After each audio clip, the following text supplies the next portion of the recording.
लक्ष्य को धैर्य से पाना सीखो। गौतम बुद्ध द्वारा कही गई प्रेरक कथा। बहुत समय पहले की बात है। मगध राज्य के पास बसा एक सुंदर सा गांव था। गांव हरे भरे खेतों, बहती नदियों और शांत वातावरण के लिए प्रसिद्ध था। पर इस गांव में एक युवक रहता था, वीरदत्त। वीरदत्त मेहनती था, पर अत्यंत अधीर भी। वह अपने जीवन में बहुत बड़ा व्यक्ति बनना चाहता था, जल्दी प्रसिद्धि पाना चाहता था और बिना समय लगाए सफलता हासिल करना चाहता था। वीरदत्त रोज अपने साथियों को आगे बढ़ते देखता तो उसके मन में जलन और बेचैनी भर जाती। वह सोचता, मैं उनसे कम नहीं हूँ, फिर भी मेरे हाथ कुछ क्यों नहीं लगा? क्या मेरा भाग्य ही कमजोर है? अधीरता का बोझ। वीरदत्त ने खेती की, व्यापार करने की कोशिश की, यहाँ तक कि दूर नगर में जाकर नौकरी भी की, परंतु हर बार कुछ समय बाद वह निराश होकर लौट आता। उसे लगता था कि परिणाम बहुत धीमे मिल रहे हैं। एक दिन गांव में समाचार फैला कि गौतम बुद्ध अपने शिष्यों के साथ पास के वन में ठहरे हैं और संध्या के समय लोगों को उपदेश देंगे। गांव के सभी लोग उत्साहित हो गए। वीरदत्त के मन में भी एक उम्मीद जागी। आज मैं बुद्ध से पूछूंगा कि मुझे सफलता क्यों नहीं मिल रही। बुद्ध से मिलन। संध्या होते ही लोग वन में इकट्ठा हुए। शांत वातावरण, धीमी हवा और वृक्षों के बीच ध्यानस्थ बैठे बुद्ध मानो स्वयं शांति की मूर्ति हो। उपदेश समाप्त होने के बाद वीरदत्त ने साहस जुटाकर कहा, भगवान, मैं बहुत परिश्रम करता हूँ, फिर भी जीवन में कुछ प्राप्त नहीं कर पा रहा। मैं शीघ्र सफल होना चाहता हूँ, पर हर बार असफलता मिलती है। कृपा कर मुझे उपाय बताइए। बुद्ध ने वीरदत्त की आंखों में झांका। वहां अधीरता, गुस्सा और थकान दिखाई दे रही थी। उन्होंने कोमल स्वर में कहा, वीरदत्त, क्या तुम एक कहानी सुनना चाहोगे? वीरदत्त ने श्रद्धा से सिर झुका दिया। बीज और किसान की कहानी।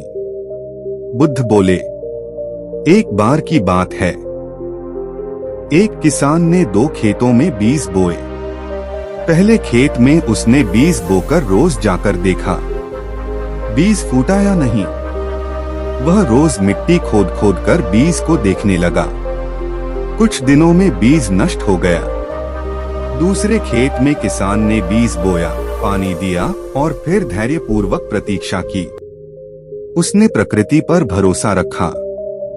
समय आया, बीज अंकुरित हुआ, पौधा बना और एक दिन भरपूर फसल मिली। बुद्ध ने पूछा, वीरदत्त, बताओ, किसान को सफलता किस खेत में मिली? वीरदत्त ने उत्तर दिया, दूसरे खेत में, जहां उसने धैर्य रखा। बुद्ध मुस्कुराए, यही जीवन का सत्य है। धैर्य का अर्थ। बुद्ध बोले, धैर्य का अर्थ यह नहीं कि कुछ न किया जाए। धैर्य का अर्थ है सही कर्म करने के बाद सही समय की प्रतीक्षा करना।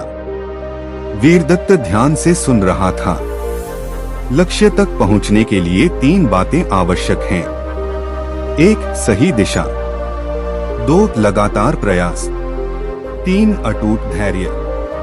इनमें से यदि एक भी कमजोर हो तो यात्रा अधूरी रह जाती है। जल्दी पाने की इच्छा सबसे बड़ा बंधन। बुद्ध बोले, वीरदत्त, जिस प्रकार कच्चा फल तोड़ लिया जाए तो वह कड़वा होता है, उसी प्रकार अधीर होकर पाई गई सफलता भी कष्ट देती है। वीरदत्त के मन में अपनी जल्दबाजी के दृश्य घूमने लगे, अधूरे काम, अधूरी मेहनत और बीच में छोड़े गए प्रयास। बुद्ध ने आगे कहा, जो व्यक्ति जल्द परिणाम चाहता है वह अक्सर अपना मार्ग बदलता रहता है। जो व्यक्ति धैर्यवान होता है वह राह में टिके रहना सीखता है। ध्यान और निरंतर प्रयास। वीरदत्त बोला, भगवान, पर धैर्य रखना बहुत कठिन है। मन बार बार भटक जाता है।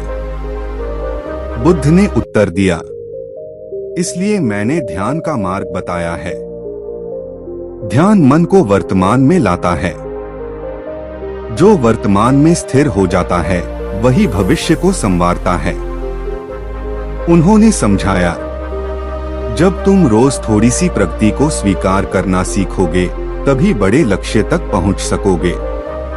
नदी और पत्थर का उदाहरण। बुद्ध ने एक पत्थर उठाते हुए कहा, देखो इस पत्थर को। नदी इसे नहीं तोड़ती, फिर भी वर्षों में यह घिस जाता है। नदी की शक्ति उसके वेग में नहीं, उसकी निरंतरता में है। फिर उन्होंने वीरदत्त से कहा, तुम अपनी तुलना दूसरों से करते हो। तुम्हें अपनी तुलना केवल कल के स्वयं से करनी चाहिए। आत्मबोध का क्षण। वीरदत्त की आंखें नम हो गईं। उसे पहली बार समझ में आया कि उसकी असफलता का कारण बाहरी परिस्थितियां नहीं थीं, बल्कि उसकी अधीरता थी। उसने बुद्ध के चरणों में झुककर कहा, भगवान, आज मेरी आंखें खुल गईं। मैं धैर्य से अपने कर्म करूंगा और समय पर भरोसा रखूंगा। बुद्ध ने आशीर्वाद दिया। याद रखो वीरदत्त, लक्ष्य तक पहुंचने वाला व्यक्ति वही होता है जो रास्ते में रुकना नहीं सीखता, भले ही गति धीमी हो। परिवर्तन की शुरुआत। उस दिन के बाद वीरदत्त ने अपना जीवन बदला। उसने एक ही कार्य चुना, पूरे मन से उसे किया, रोज थोड़ा थोड़ा आगे बढ़ा। वह परिणाम की चिंता छोड़कर प्रक्रिया में रम गया। महीनों बाद उसकी स्थिति सुधरने लगी। वर्षों बाद वही वीरदत्त गांव का एक आदर्श व्यक्ति बन गया। लोग जब उसका रहस्य पूछते तो वह बस इतना कहता, मैंने लक्ष्य नहीं बदला, मैंने अपनी अधीरता छोड़ी। बुद्ध का अंतिम संदेश। कहानी समाप्त करते हुए बुद्ध बोले, जो धैर्य रखता है वही पथ पर चलता है। जो पथ पर चलता रहता है वही लक्ष्य तक पहुंचता है। सीख, मोरल ऑफ द स्टोरी। धैर्य सफलता की जड़ है। जल्दबाजी असफलता का बीज। निरंतर प्रयास ही सच्ची साधना। प्रक्रिया पर ध्यान दो, परिणाम अपने आप आएगा।